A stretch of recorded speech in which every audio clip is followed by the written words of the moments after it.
It's time to get your news on. We are VK1WIA. And head first into the national news we go. This for week commencing September 1, that's Father's Day 2024. And this week, WIA directors VK4EA and VK5GK, WIA RD contest manager VK4SN, WIA YOTA committee member VK2MV. And did the ARRL pay $1 million ransom? Jason delves into this during international news. Now wait, there is much, much more in this edition of news from the Wireless Institute of Australia. I'm Editor Graham, VK4 Baker. Ham Radio News. Nobody does it better. We are VK1WIA. Over the last few months, we've held a couple of club presidents' briefings, firstly on the class licence and most recently an update from the Technical Advisory Committee, the TAC. On both occasions, we promised to make recordings available, and sadly, must advise I've failed to find the time to edit and publish the videos to the WIA YouTube channel. However, I have some time off work coming up, so the energy will return, and I do apologise for the slackness. Preparations continue for the IARU Region 3 AGM to be held in Bangkok, Thailand this coming November. The WIA is sending Peter Young, VK3MV, to represent Australian amateur radio interests. And additionally, we are fortunate we have a director from VK on the Region 3 board, Oscar VK3TX.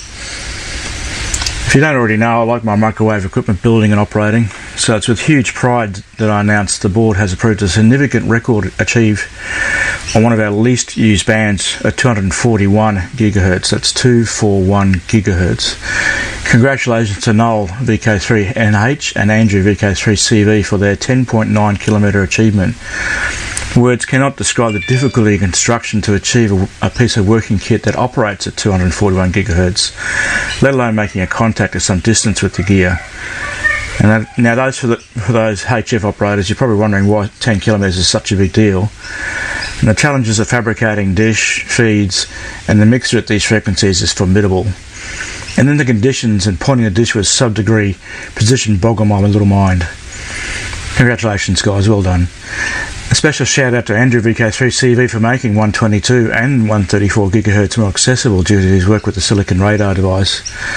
And thanks to Kevin VK4UH, the WIA VHF UHF records manager, for managing the recognition for the special achievements that push the boundaries of radio communications.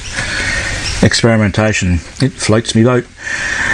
A reminder to all listeners that if you know of anybody doing good things for the hobby, they deserve recognition and they should be considered for a WIA award. Check out the website for details. And also remember, we're constantly looking for content for social media, the website and the AR magazine. Please consider contributing. And finally, the WIA is very interested in hearing from an affiliated club rehosting the 2025 WIA AGM. Typically, we like to combine the AGM event with a significant club event sometime in the months around about May. And for example, the Bundaberg Club executed a very successful event in 2024, pulling together a significant number of attendees over two days in their hometown. It was a great long weekend. That's enough ranting from me. This has been Peter, VK4EA Vice President, on behalf of the WIA Board. Good morning all, this is Giles Kirby, VK5 Golf Kilo, delivering the Director's Update. It's an unseasonably warm winter in SA, and recent storms and earth tremors across Australia remind us how important it is to be prepared. A good reminder to check our batteries and refresh our emergency supplies. Before I know it, I'll be cleaning our gutters and trimming brush, ready for summer heat as the cycle begins anew. The WIA board continues to pursue actions that help members. Although details might not always be apparent, we've been applying a consistent approach of improving procedures with the available resources. And increasing membership numbers show that we're on the right track. Remember, we're all ambassadors to the hobby, and our actions reflect not just on ourselves, but on our community. Keep being awesome, keep experimenting, and amateur radio has a secure future. Father's Day, was officially recognised in Australia in 1958 and was founded to celebrate the role of fathers and thank them for their hard work and dedication. Let's take a moment to remember fathers, father figures and role models that have impacted our lives. My father, Golf 3 Extra Uniform Delta, was my inspiration to explore amateur radio. This has been Giles Kirby, VK5 Golf Kilo with the Director's Update 73s. Australiana and Melbourne's new National Communications Museum at Hawthorn will be opening September 21. Now, this site was previously known as the Victorian Telecommunications Museum, which closed back in 2019. A South Australian manufactured CubeSat named Canniini has successfully been launched into space. Billed as the first state government-funded satellite in Australia, Canniini is part of a $6.5 million project to create high-tech jobs in South Australia's space sector and develop vital space capabilities in the state. One of the research initiatives to be undertaken by Canniini involves early bushfire detection, utilising technology that can detect fires from space 500 times faster than traditional processing. Also, data collected will be used to develop robust and trustworthy AI capabilities that can accurately predict natural disasters, such as landslides and flooding. This is part of a project by QUT, the Queensland University of Technology. We are VK1WIA. Now, international news with VK2LAW Jason. The $1 million payout. May 2024, ARRL Systems Network was compromised by threat actors, TAs, using information they'd purchased on the dark web. The TAs seem to have a payload that would host and execute encryption and deletion of network-based IT assets, as well as launch demands for a ransom payment for every system. This serious incident was an act of organised crime. The FBI categorised the attack as unique, as they'd not seen this level of sophistication amongst many other attacks they've had experience with. The ransom demands by the TAs in exchange for access to their decryption tools were exorbitant. It was clear they didn't know and didn't care that they'd attacked a small 501c3 organisation, non-profit, with limited resources. After days of tense negotiation and brinkmanship, ARRL agreed to pay a $1 million ransom. That payment, along with the cost of restoration, has been largely covered by the ARRL insurance policy. To Tokyo, Yaesu, ICOM and Kenwood feature new transceivers at Ham Fair, Japan. The three big amateur radio transceiver manufacturers each featured new transceivers at Ham Fair in Japan, with Yaesu revealing the FTX-1F, a portable radio designed to compete with the ICOM IC705. ICOM announced the IC7760, a shack-style transceiver with separate base and dual display panel. Kenwood revealed a yet-to-be-named rig capable of both APRS and D-Star. The Yaesu FTX-1F is a portable SDR transceiver covering HF to 430 MHz with 10 watts external power. ICOM IC7760 is a 200 watt HF 50 MHz shack-style transceiver consisting of a full control head with separate RF deck. Kenwood's is a mobile radio with both APRS and D-Star support. The Terre Haute Children's Museum in the USA hosted Radio Day with the Wabash Valley Amateur Radio Association.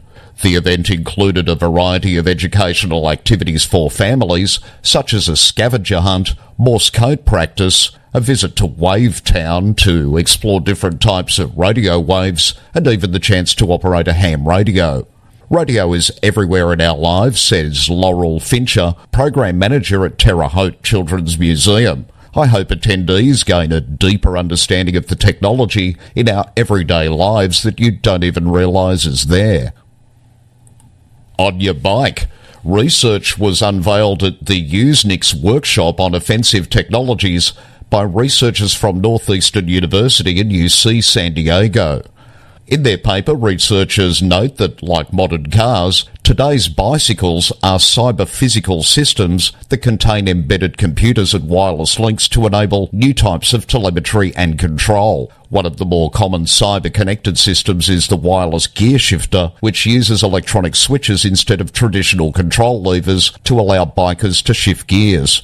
Researchers tested shifters sold by Shimano, a Japanese company that's one of the largest cycling parts sellers in the world. Unfortunately, these shifters are vulnerable to simple replay attacks, of the sort that are frequently targeted at car fobs. Such attacks, which utilise radio signal manipulation, allow attackers to capture and weaponise data wirelessly exchanged by hardware parts. In this case, attackers could use such an attack to unexpectedly shift gears or to jam its shifters and lock the bike into the wrong gear. Radio hardware necessary to carry out such an attack is relatively inexpensive. In professional races, attackers could exploit these weaknesses to gain an unfair advantage, potentially causing crashes or injuries by manipulating gear shifts or jamming the shifting operation.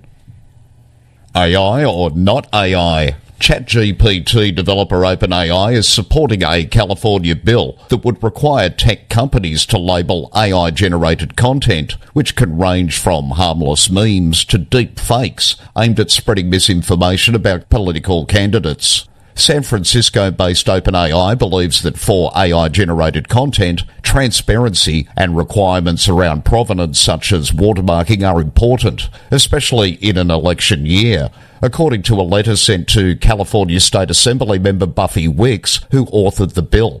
With countries representing a third of the world's population having polls this year, experts are concerned about the role AI-generated content will play, and it's already been prominent in some elections, such as up in Indonesia.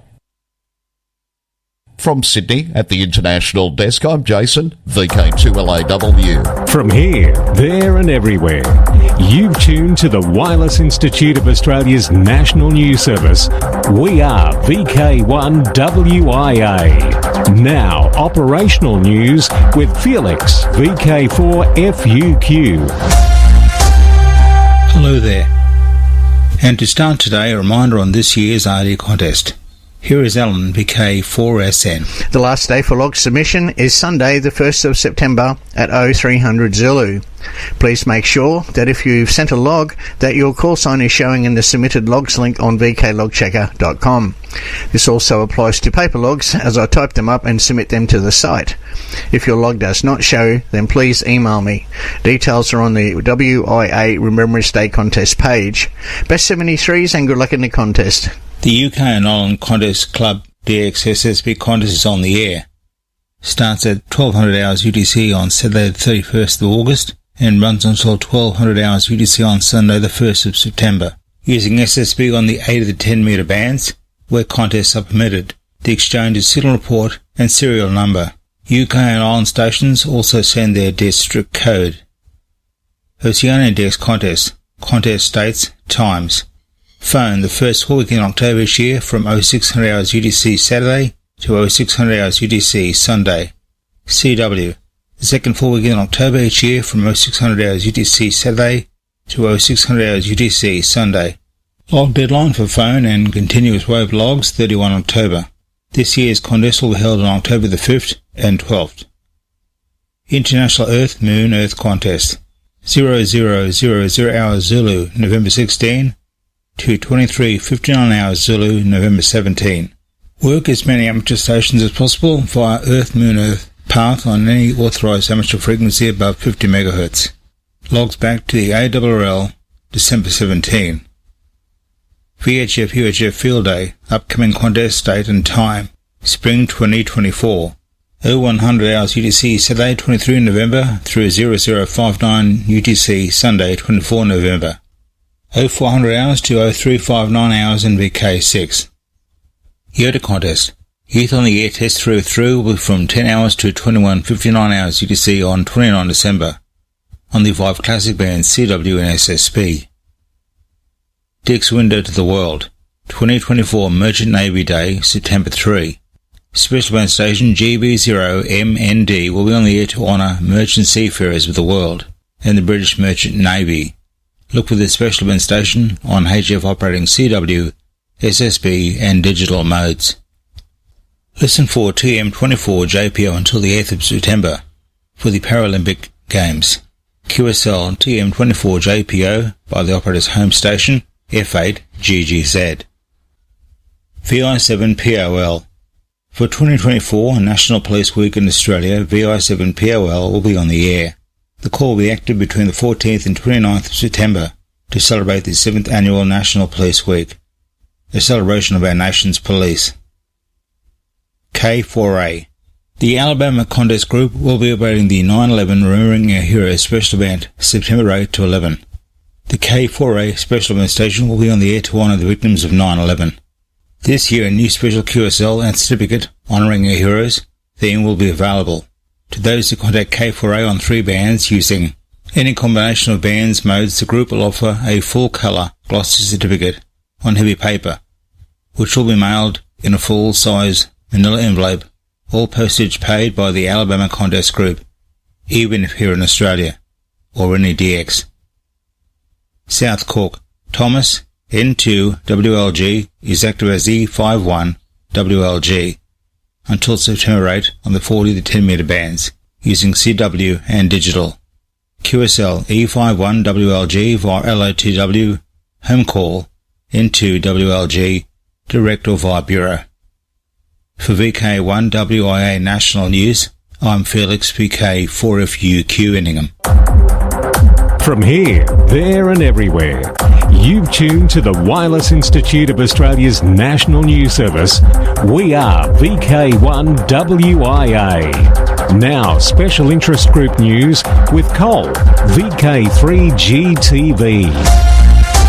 Hello and welcome to spring. And with warmer weather on the way, it's a fitting introduction to our first worldwide special interest group item for this week. Summits on the Air, Worldwide Flora and Fauna Program, Parks on the Air, and other adventure groups.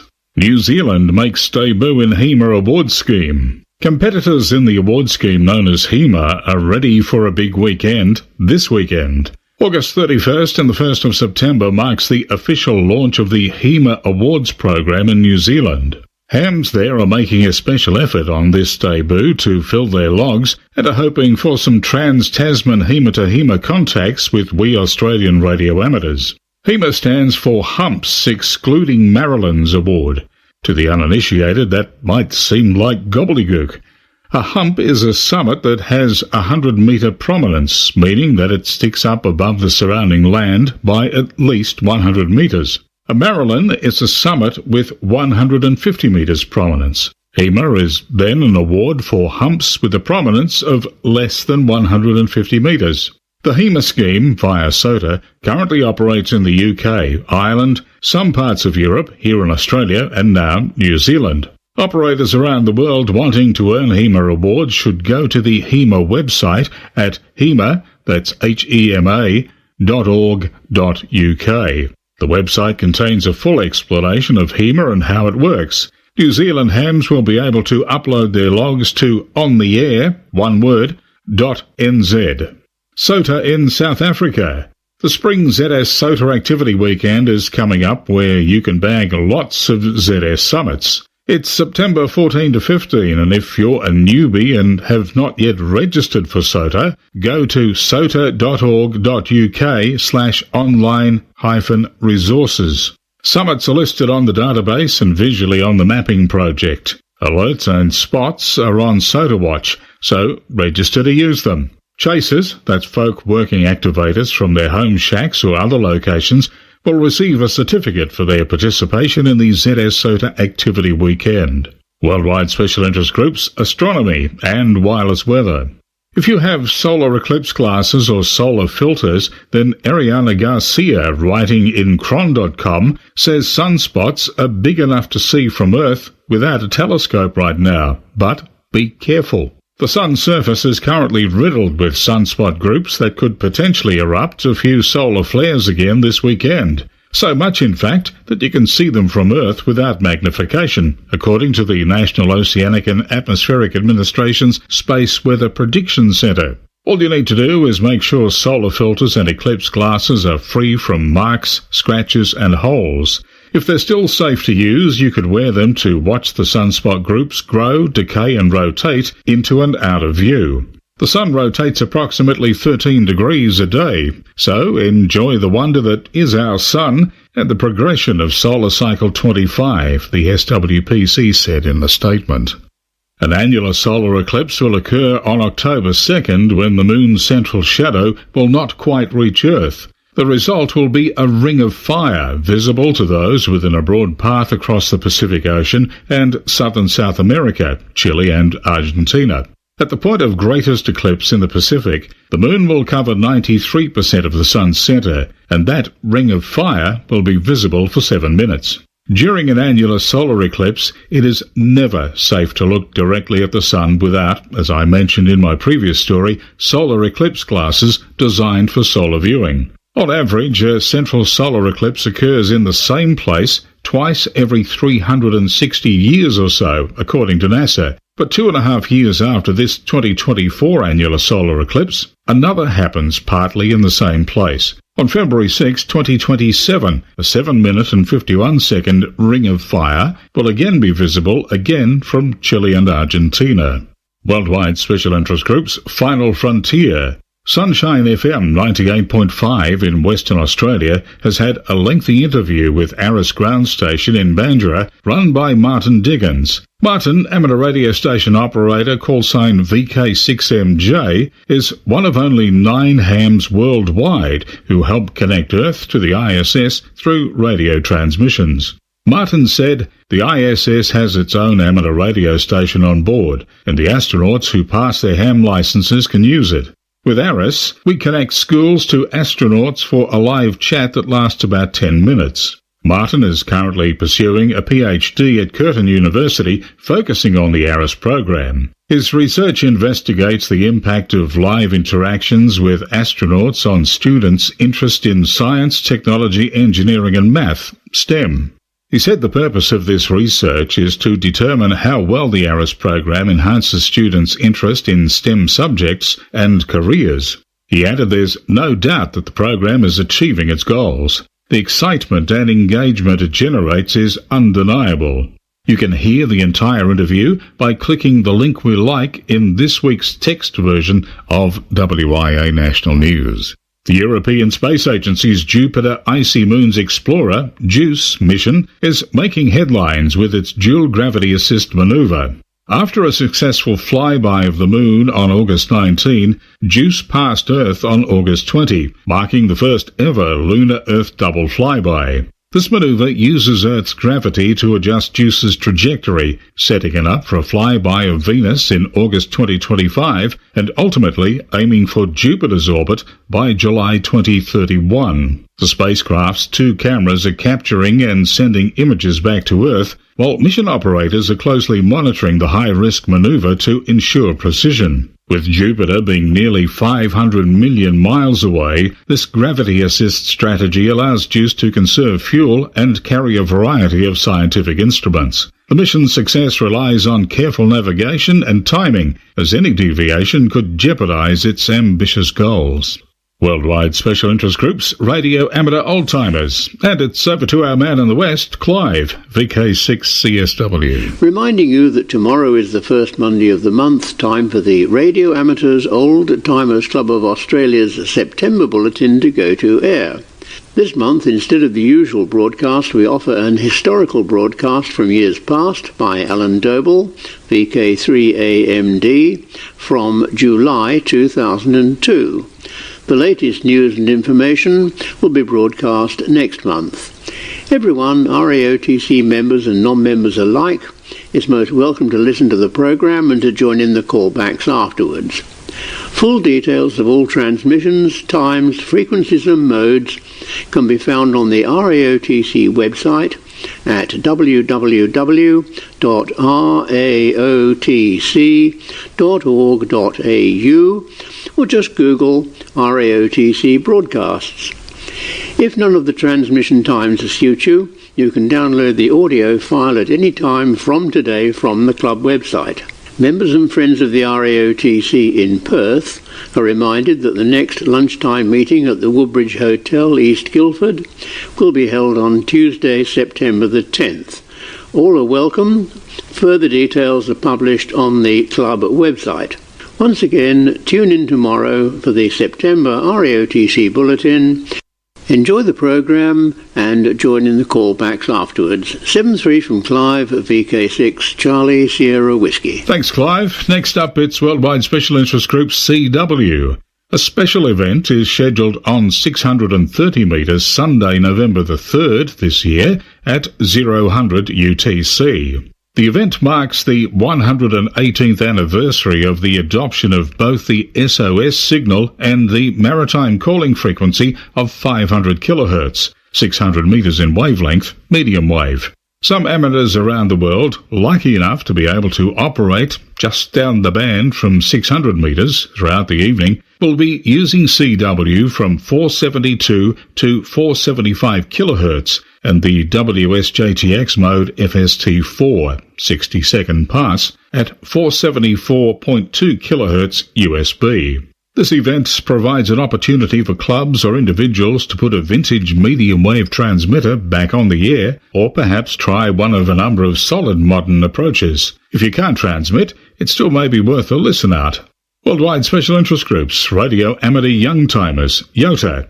And with the latest, here's Alec, VK2MV. Today we are off to India to have a look at Space Kids India. Space Kids India is an Indian and aerospace startup pioneering the design, fabrication and launch of small satellites, spacecraft, balloon sets and ground systems. They are providing economical and sustainable access to cater to the needs of education, research and industry. With 7+ years of experience, Space Kids have launched 18+ balloon sats, 3 suborbital payloads, and 4 orbital satellites, and are the first organization in the world to have launched satellites through high school and college students. Now orbiting our Earth is SR0 Demosat, developed by Space Kids India, a 0.2 kilogram CubeSat designed for educational and amateur radio purposes. SR0 Demosat is equipped with an inertial measurement unit and a LoRa digipeater. The satellite's mission includes raising awareness about amateur radio and nanosatellites among students, transmitting health telemetry, and serving as a digital packet store and forward system for radio amateurs worldwide. Additionally, SR0 Demosat will act as a demonstration unit to qualify a new CubeSat deployer, reflecting Space Kids India's innovative approach to space technology. Operating on a 437.400 MHz downlink, the satellite supports various digital communication modes, allowing radio amateurs globally to engage with the satellite and collect valuable data. And happy Father's Day to all the dads on the air, including my dad, VK2LP. For VK1 WIA National News, I'm Alec, VK2MV in Sydney. Now back to you, Cole. Thanks, Alec, and that wraps it up for me for this week. Enjoy the spring weather when it makes it to your part of the world, and I'll catch you again next week. I'm Cole, VK3GTV. We are VK1 WIA. 2024, it's a date. Now, all clubs are welcome to email text with audio for this section, as did Nathan, VK5 Oscar Golf. Hi, this is Nathan, VK5OG, President of the South Coast Amateur Radio Club. On September the 5th, 2024, the club rooms will open at 7 p.m. and at 7:15 p.m, Paul, VK5 PAS, will be giving a talk on his recent Flinders Island expedition. Also, this will be our last guest talk for the year at our current club rooms. The South Coast Amateur Radio Club will be moving to a new location in the coming months.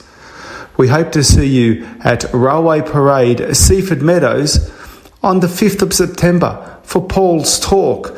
73s, this has been Nathan, VK5OG from the South Coast Amateur Radio Club. Thanks, Nathan. Now in VK4, Sunfest happens September 14, Coolum Civic Centre. In VK6, Perth Tech 2024, September 21 for 2 days. VK4, the Gold Coast Hamfest, October 13. This is at Nerang Country Paradise Parklands, 231 Beaudesert Nerang Road. In VK5 again, it's Amateur Radio Experimenters Group Radio and Electronics Sale, Saturday the 26th of October. In VK7, Tasmanian Ham Conference, November 2 and 3. That's being held in Hobart at the Sandy Bay campus of University of Tasmania. And VK3 wrapping up the year, Spark Rosebud Radio Fest, November 17.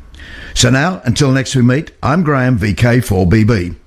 Walk softly. This has been the Wireless Institute of Australia with the weekly news service. This broadcast is in text, audio and video and is accessed on wia.org.au.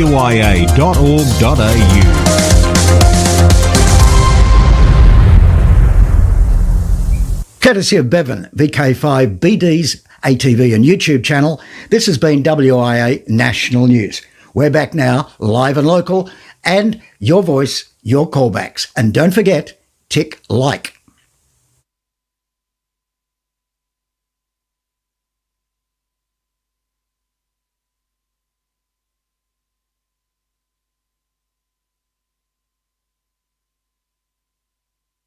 Hello there, this is VK3OTN, the official station of the Radio Amateur Oldtimers Club of Australia, with a monthly news broadcast for members and friends of the club for September 2024.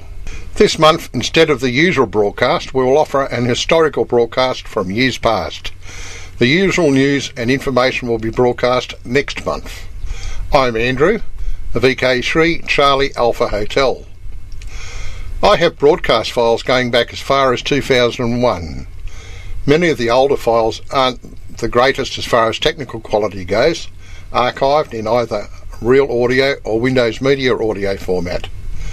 These produced a smaller file size back in the days when the leading edge technology was dial-up internet. Remember that? This month we have an original broadcast from July 2002. Details on when to hear these news and information broadcasts are available at the club website www.raotc.org.au.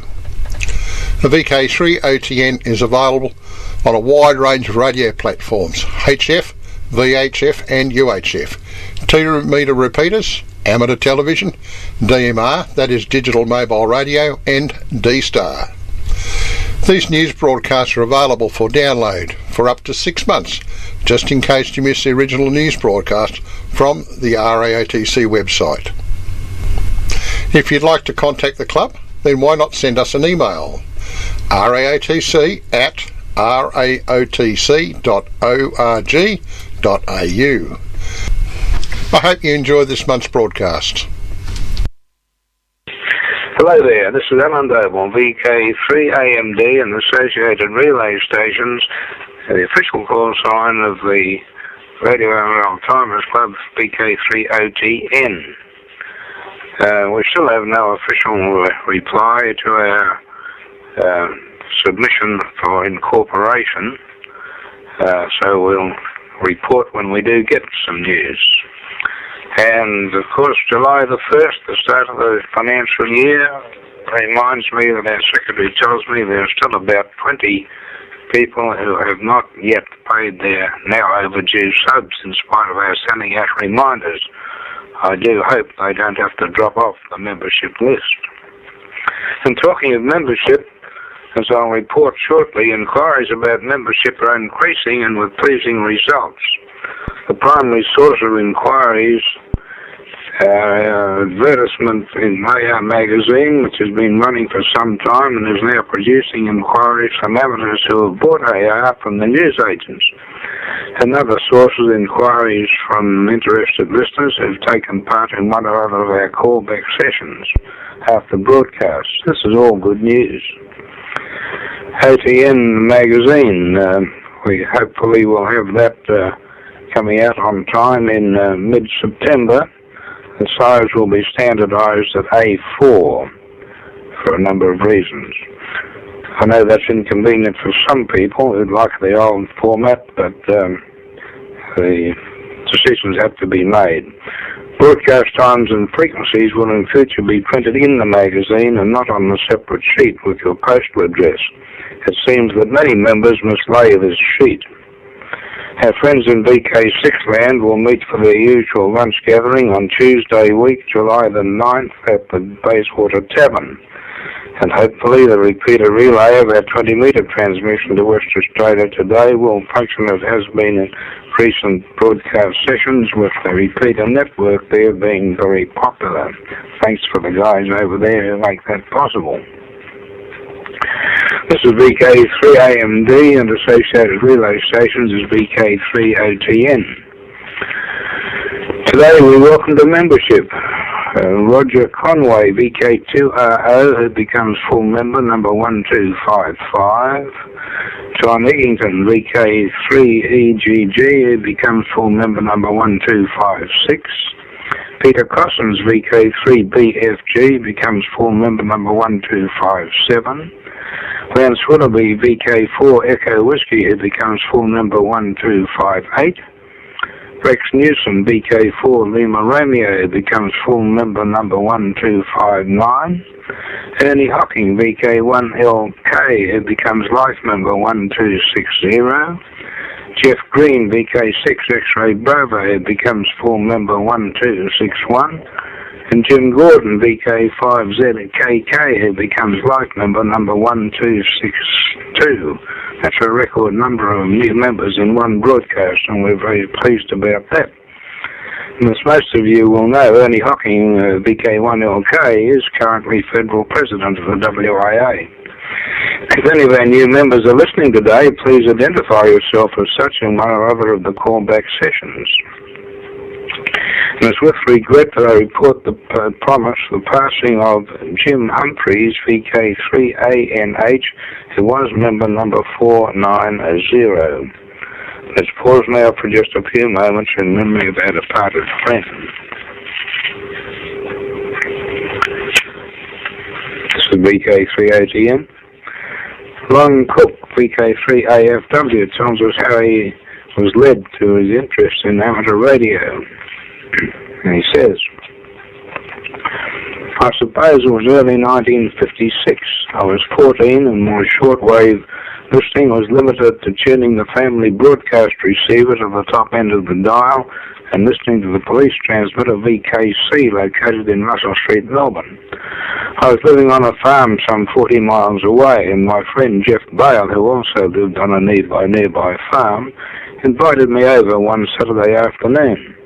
I pedalled over on my old bike. We mucked about for a while until the afternoon was wearing on. Come and see what I've bought, said Jeff. We traipsed off to his bedroom, where sitting on a small table was a large box with a smart black round dial in the middle. What's that, I said. It's a disposal receiver and transmitter, said Jeff. I peered at this modern marvel of defence science. Maybe the Army thought it was too out of date to keep, but to me it was as if communication satellites were to bounce into my lounge room today. I discovered that it used only one dial to tune the receiver and transmitter, and there were strange function switches with names like BFO and MCW, all quite unfathomable. What can you hear? What wavelength does it receive? I asked. Shortwave and hams, said Jeff. Now this was a surprise, as my mother had told me about hams.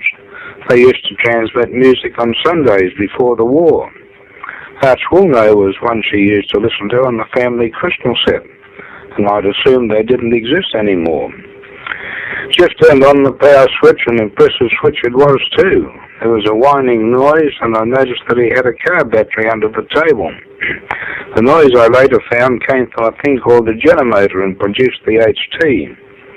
After a short time he had a voice coming out of the speaker. The dial read something like 7.075 megacycles. Then the voice stopped talking a second, and a second voice started. They talked about aerials and transmitters and probably a lot of other things I've forgotten. Jeff tuned around using that beautiful black brake-like knob, and there were several different sets of stations talking. Some was far away, Sydney and Adelaide. It was amazing. I was shown the circuit diagram. So many valves. There was a big one marked 807, which was the last stage of the transmitter. Over the next few months, we spent many hours listening around on 40 metres and started to learn about the jargon used by those strange people, the hams. We soon discovered that the number 11 would not transmit. I think there should have been a second generator. Whatever the reason, we were saved from being juvenile pirates. But the seed had been planted and I started to wonder about becoming a radio amateur. Of course I did, but that was 5 years away and quite another story. The number 11 set did get used as a transmitter and was supplanted as a receiver later by an AR-8. Sadly, Jeff dismantled the number 11 for a few bits a few years later, but it did stir my interest in amateur radio. Interesting story from Ron, thank you. This is VK3OTN with a croaky throat. Colin Harvey, VK1AU, has some thoughts about examinations, and here they are. Of late, there's been a tendency to consider the examinations for an amateur certificate of proficiency as too hard. In particular, strident calls to drop the Morse code have been based largely on input from those who did not put in enough effort to qualify. Failure in examinations is not rare, but the try again syndrome seems to have gone from our national ethos. Over the periods 1967 to 1973, there were 416 attempts to pass the theory examinations necessary to achieve the first-class commercial certificate needed before one could become a marine operator. Of these, only 56 attempts were successful, and the papers were really not hard, providing a candidate had done his preparation. In the same period, 132 attempts were made to qualify by sending and receiving correctly Morse code groups at 20 words per minute, and plain language at 25 words per minute. Of these attempts, only 31 were successful. The following tabulations from the then Postmaster General's Department show that if you wanted to be a commercial operator, you needed to persevere, i.e. 1967-68, 37 attempts, 5 successful with certificates issued. 68-69, 28 attempts, of which 9 were successful and certified. 69-70, 17 attempts and 4 successful and certified. 70-71, 21 attempts and 2 successful and certified. Only 71-72, 15 attempts, of which 7 were successful and certified. 72-73, 14 attempts and only 4 successful and certified. The same can be said about the need for pilots to understand Morse code, and if you really want to be a pilot, you have to knuckle down and learn Morse. Why are amateurs different? If you want to be a real amateur operator, knuckle down and learn Morse. And by the way, unlike an amateur certificate of proficiency, which is valid in perpetuity, commercial certificates were subject to practical revalidation every 2 years and could be cancelled or suspended at any time at the discretion of the Postmaster General. Now, there's a good idea, and that's what Cole says. This is VK3AMD, is VK3OTN. Next little bit of history is typewritten, but I think it transcribes an article in a Tasmanian newspaper in the early 20s. There's no signature. It's headed, U.S. warship talks to England. I'm inclined to think it would have been about the time that an American Navy fleet visited Australia. It's headed, an interesting radio experience, U.S. warship talks to England. It says, while listening in on a wavelength of 43 metres on Sunday afternoon, Mr. T. Watkins, the well-known Hobart wireless experimenter, had the unique experience of picking up a two-way conversation carried out by wireless telephone between the United States warship Seattle and an experimental station in the United Kingdom, operated by the President of the British Radio Society, Mr. Gerald Marcuse, G2NM. We were present with Mr. Watkins when the messages were picked up, Mrs. R.O. May and Ellen Jensen, both of whom heard the conversation quite distinctly.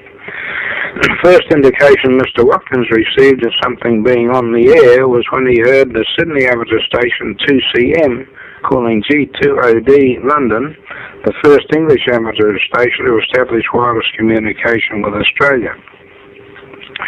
While endeavouring to tune into the message being exchanged between the two stations, Mr. Watkins was surprised to hear the American warship NRRL, which appeared to be operating on a wavelength of 40 metres. The English station commenced by transmitting gramophone music. The NRRL said, "Put on some Jesse ones. Hi." And later, "What about it ain't gonna rain no more? That's better. I'm receiving you okay." At about 6:15 a.m. Greenwich time, the English station began to call on American after first remarking that its transmissions were being carried out on exceedingly low power. It's believed that this was the first occasion that 2NM was heard in Australia. I think Snell and Rib was one of the people involved in that. I wouldn't be surprised. Some other people may have views on it. This is VK3OTN. Courtesy of Ray Peterson, 6PW, and Quim Patchett, 6CW, and Bleak 6ATN, we have the following extract from the ITEES Monitor, Volume 27, Issue 1, dated March-May 2002, and it's headed, Exploding Chips to Foil Thieves. A new way of making silicon explode could mean anyone trying to use a stolen laptop or mobile phone can get more than they bargained for. New Scientist reports until now silicon has only been made to explode by mixing it with either liquid oxygen or nitric acid. But Michael Saylor and his colleagues at the University of California in San Diego have found a way to blow up silicon chips using an electrical signal.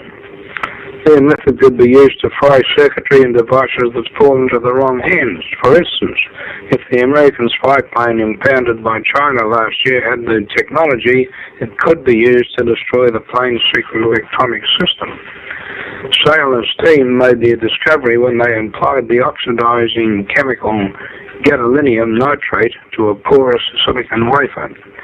His colleague Fred Mikulek used a diamond scribe to split the wafer. It blew up in his face, giving Mikulek the shock of his life.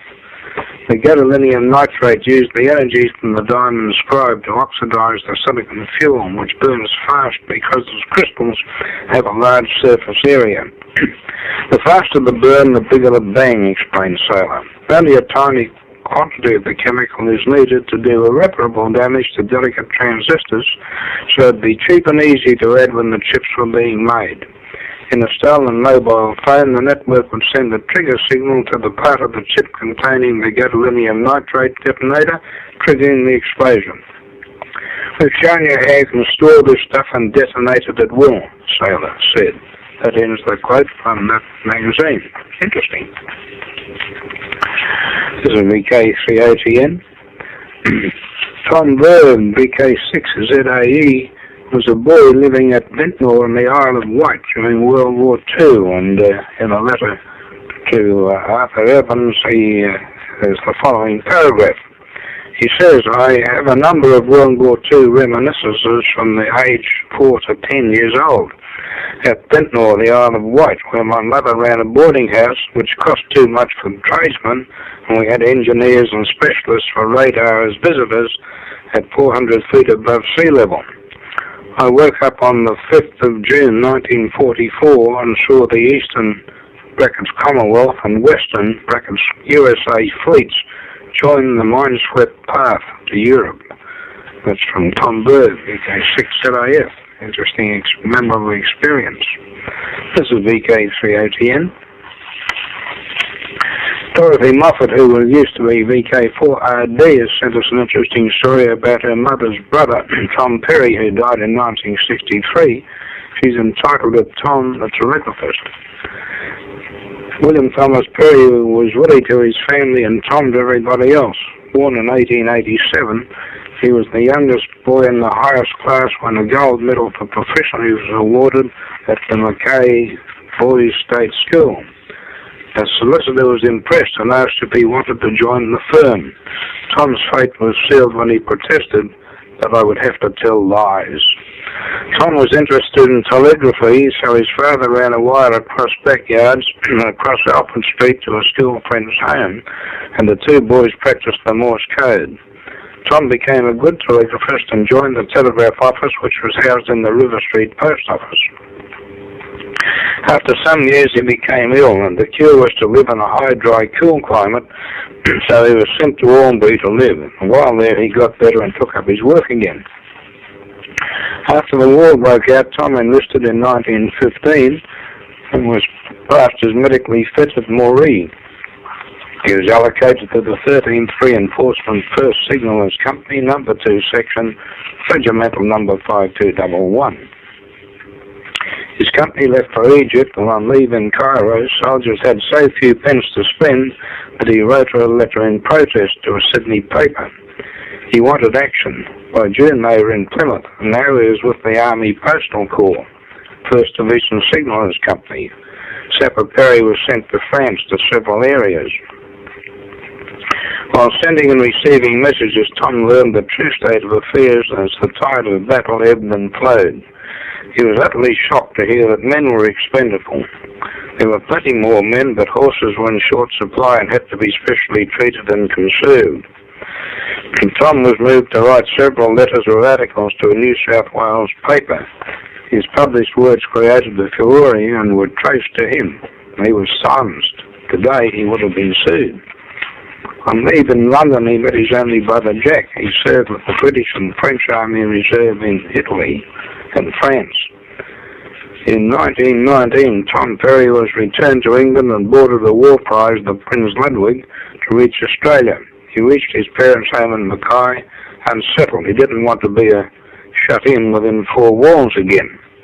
He thought he'd become a fruit and vegetable grower like some other returned men at Seaforth, north of Mackay, and he took his books and his ideas with him, and made a living for himself. During the Pacific War, Tom rejoined the Postmaster General's Department and did whatever job they chose him to do. He retired to live beside a beautiful water lily pool and died aged 76 years, and his disturbed spirit was finally at rest.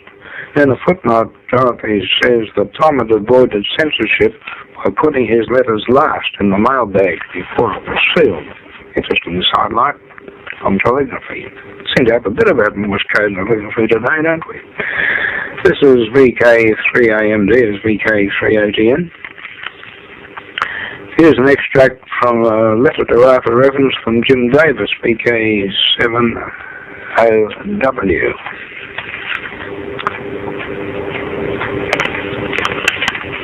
I've just read like this. I have just come across a letter you wrote to me some time ago. You suggested I get a copy of The Eavesdroppers from the library. Well, I did, and it certainly answered a few questions. In the pictures showing the No. 3 Cartacano operators, one of these was the late Harold Bates. He just happened to be my brother-in-law. He married my sister Bede, who lives up on the Gold Coast. Harold could speak fluent Japanese and Cantonese. After the war, he got a job with the Australian Diplomatic Corps and spent 12 years in Hong Kong where their two children were born. Later, he was transferred to Washington, D.C., and they lived in Bethesda in Maryland.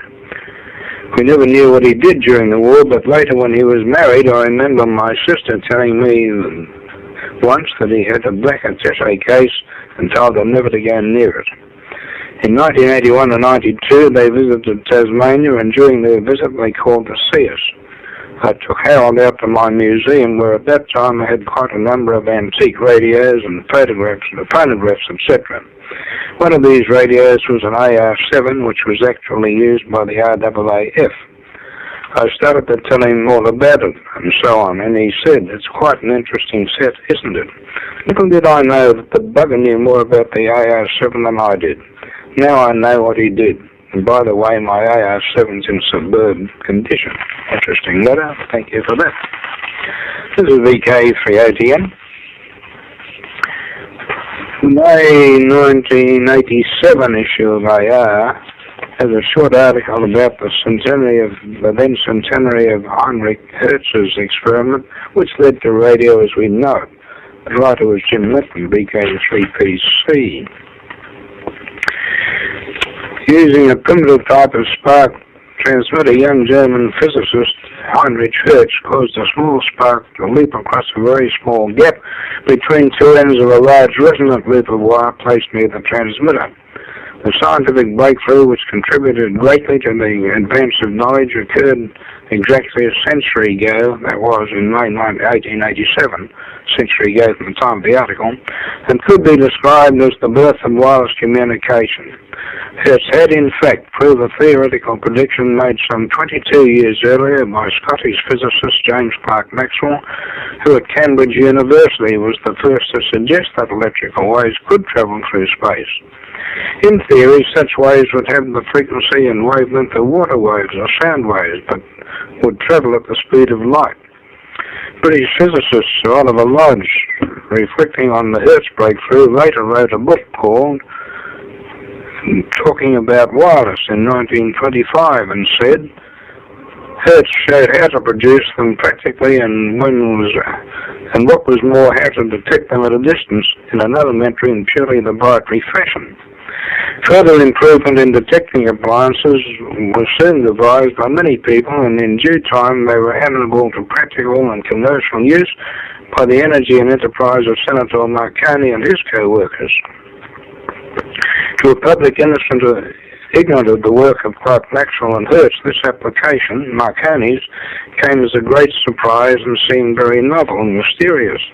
To physicists it did not seem so. It was a natural application of what was known. Hertz, in the book Propagation of Electric Action with Finite Velocity Through Space, published in 1893, mentions similar experimental work carried out by others at the same time as his successful 1887 experiment. He said there was scarcely any doubt that Lodge would have also been successful in observing waves in air and proving propagation of electric force. Judging by the writings of Lodge and Hertz, there is nothing but a cordial and frank appreciation among the physicists of the day. Hertz, who was professor of physics in the University of Bonn, died in January the 1st, 1894, in his 37th year. Another young man, Marconi, read mention of Hertz's experiments in his obituary, which set him on his course to make a practical use of Hertzian waves. Marconi, based on the work of Hertz and a number of other early radio experimenters, conducted short-range practical tests in 1896. In 1897, he sent and received messages over a distance of about 7 miles, and by 1898 had established two-way wireless communication across the English Channel. In 1901, Marconi at St John's, Newfoundland, received the Morse code letter S, transmitted to him by Professor Fleming, later to invent the thermionic valve, from Poldhu, Cornwall, England.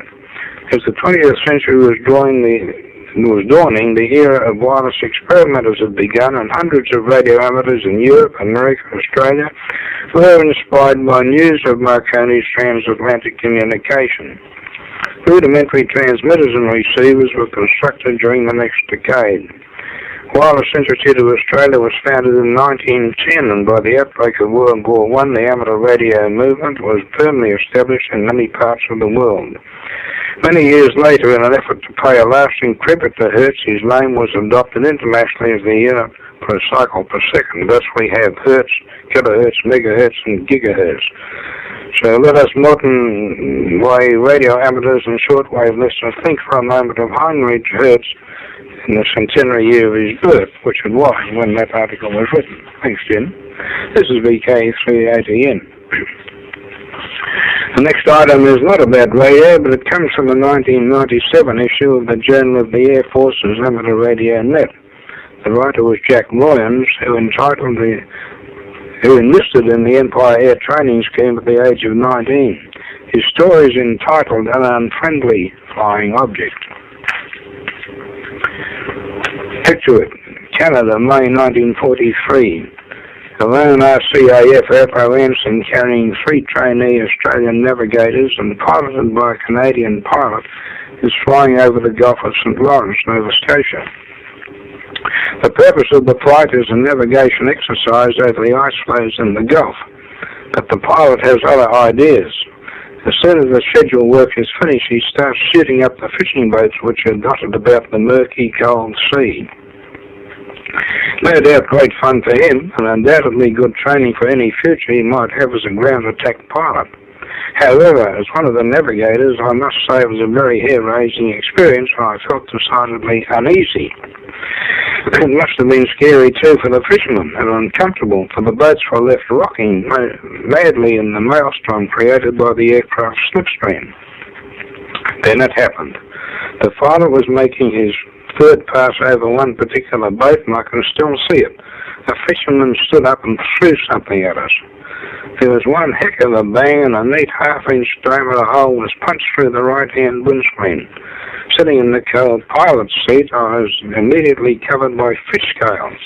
It was a fish that he had thrown at us. There were scales all over maps and equipment, and fortunately no guts or other fishy remains.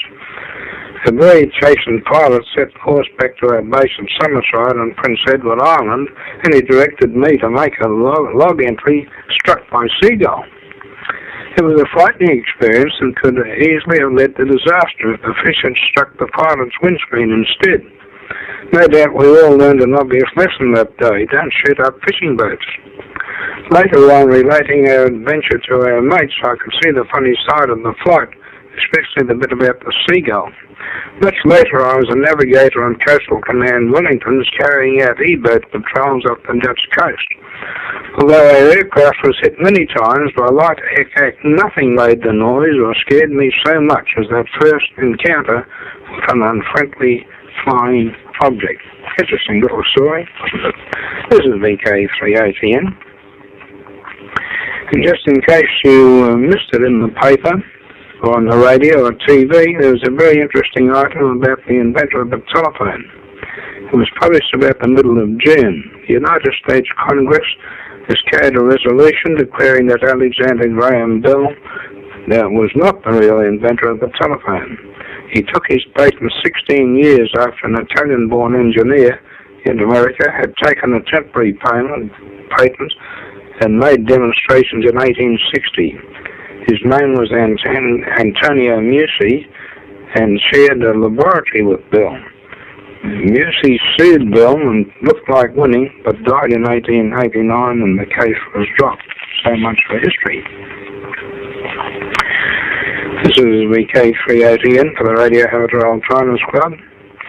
We invite interested amateurs to join the club. There are two grades of membership. Full memberships available to those who have been licensed for 25 years or more. And associate memberships available to those who have been licensed for 10 years or more. Age doesn't enter into it. Subscriptions are currently $8 per annum plus a joining fee of $5. These figures apply to both grades of membership. Members get two interesting magazines each year, one in March and one in September.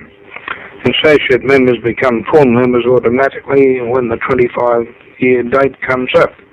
Associate members cannot hold office in the club. That's the only difference. If you'd like to receive the membership application form, please contact our secretary, Arthur Evans, VK3VQ, telephone 03-9598-4262. I'll repeat that. 03-9598-4262, or myself, Alan Doble, VK3AMD, telephone 03-9570-4610, 9570-4610. We're both QTHR in any call book. This is VK3ATN. And I nearly forgot the story about the middle-aged lady who invited her young daughter-in-law one afternoon, who visited her young daughter-in-law one afternoon. To her surprise, the young lady, when she opened the door, was not wearing any clothes. The older lady was naturally a bit startled, and after she got over the shock, asked the younger lady for an explanation. The younger woman said, "This is my love dress." Mother-in-law was fairly broad-minded, so she offered no criticism or comment, and the afternoon proceeded as planned. After she got home, she thought about the afternoon's event and decided just for fun she'd check the reaction of her husband Joe to a similar situation. So she took off her clothes as home time approached. When Joe arrived home, he was startled and demanded to know what was going on. His wife said, "This is my love dress. What do you think about it?" He looked her up and down for a few moments and said, "I reckon I could do with a bit of ironing." On that happy note, I'll leave you to our next merry meeting.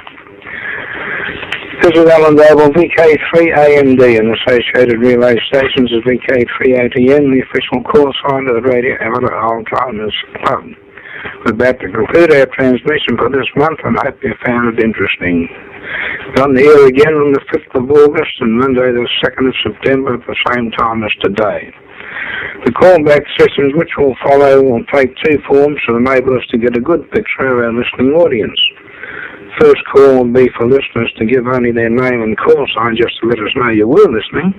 Then we'll be looking for all who wish to make reports or comments. And we look forward to lots of both types of call. Thank you for listening on 73 VK3AMD. You're in clear. You have been listening to VK3OTN. VK3OTN is the official station of the Radio Amateurs Old Timers Club, Australia. This concludes this month's news and information bulletin. The next RAOTC news and information broadcast will take place on the first Monday of next month, on the same frequencies and at the same times as today, with the exception of January. Thanks for being with us, and we hope you will join in the callbacks, where callbacks are taken. 73 everyone.